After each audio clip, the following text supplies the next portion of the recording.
திருவாரூர் இறைவனுக்கு ஆரூரா தியாகேசா என்ற திருநாமம் ஏற்பட்டதற்கும் பக்தர்கள் அவ்வாறு அழைப்பதற்கும் மிக ஆழமான ஆன்மீக மற்றும் வரலாற்று பின்னணி காரணங்கள் உண்டு. அதை பற்றி இந்த பதிவில் பார்க்கலாம்.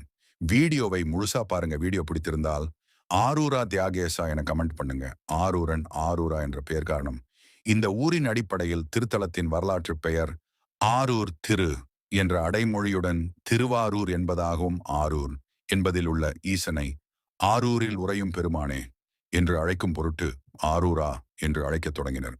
தியாகராஜன் தியாகேசன் என்ற பெயர் வர காரணம் தியாகம் என்றால் கொடுப்பது, ராஜன் என்றால் அரசன்.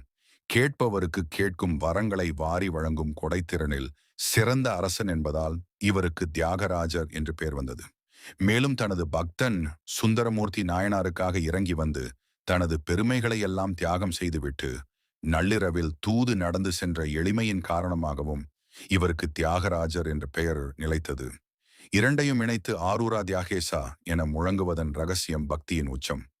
உலகெங்கிலும் உள்ள சிவன் கோயில்களில் வழிபாட்டை தொடங்கும் போதும் முடிக்கும் போதும் திருச்சிற்றம்பலம் சிதம்பரம் நடராஜரை நினைத்து கூறுவது மரபு.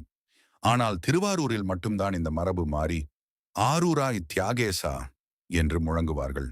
இதன் முழு அர்த்தம் திருவாரூரின் அரசனே, வரங்களை வாரி வழங்கும் தியாகப் பெருமானே என்பதாகும்.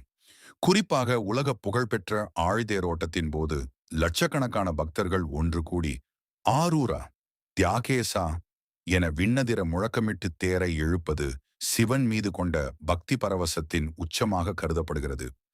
திருச்சிற்றம்பலம்.